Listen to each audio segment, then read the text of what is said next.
கிறிஸ்துவுக்குள் மிகவும் பிரியமான தேவனுடைய பிள்ளைகளே, நேற்றைய தினத்திலே நாம் கற்றுக்கொண்டோம். நம்முடைய தேவனின் சாயலில் படைக்கப்பட்ட நமது சகோதரனை வீடன் என்றோ மூடன் என்றோ சொல்லக்கூடாது என்று சொல்லி, அப்படி சொன்னால் நாம் பரிசுத்த ஆவியானவரால் நடத்தப்படவில்லை என்று அர்த்தம்.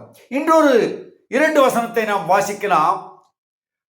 ஒன்று யோவான் 2ஆம் அதிகாரம் 9வது வசனம். ஒளியிலே இருக்கிறேன் என்று சொல்லியும் தன் சகோதரனை பகைக்கிறவன் இதுவரைக்கும் இருளிலே இருக்கிறான்.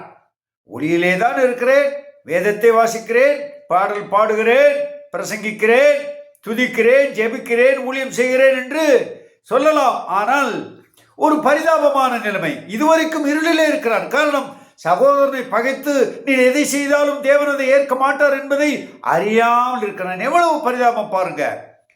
தேவனுடைய பிள்ளைகள் எப்படி இருப்பார்கள் தெரியுமா? நீங்கள் கிறிஸ்துவுக்கு உண்மையாக இருப்பது உண்மையானால், பாவத்திற்கு மரித்து நாம் ஜீவனுக்கு எழுதியிருப்பது உண்மையானால், இங்கே ஒரு வசனம் சொல்லப்படுகிறது. கொலோசியர் 3ஆம் அதிகாரம் 1 வசனம். நீங்கள் கிறிஸ்துவுடன் எழுந்தது உண்டானால் கிறிஸ்து தேவனுடைய வலது பார்சித்திலே வீட்டிற்கும் இடத்தில் உள்ள மேலானவர்களை தேடுங்கள், பூமிக்கு உரியவைகள் அல்ல, மேலானவர்களை தேடுங்கள். ஏனென்றால் நீங்கள் மரித்தீர்கள், உங்கள் ஜீவன் கிறிஸ்துவுடனே கூட தேவனுக்குள் மறைந்திருக்கிறது. பாருங்க, நம்ம இந்த உலகத்திற்கு மரித்து விட்டோம்.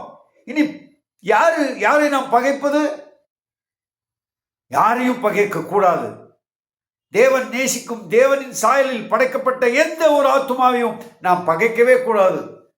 சரி, அப்படியானால் நாம் ஏன் கடிந்து கொண்டு உபதேசிக்க வேண்டும்? ஏன் நாம் பிறரை நீங்கள் செய்வது சரியில்லை என்று சொல்ல வேண்டும்? இப்படி சொல்லாவிட்டால், தேவனுடைய வசனத்தின் ஆதாரத்தை கொண்டு நாம் சொல்லாவிட்டால் அந்த குற்றம் நம் மீது சுமரும்.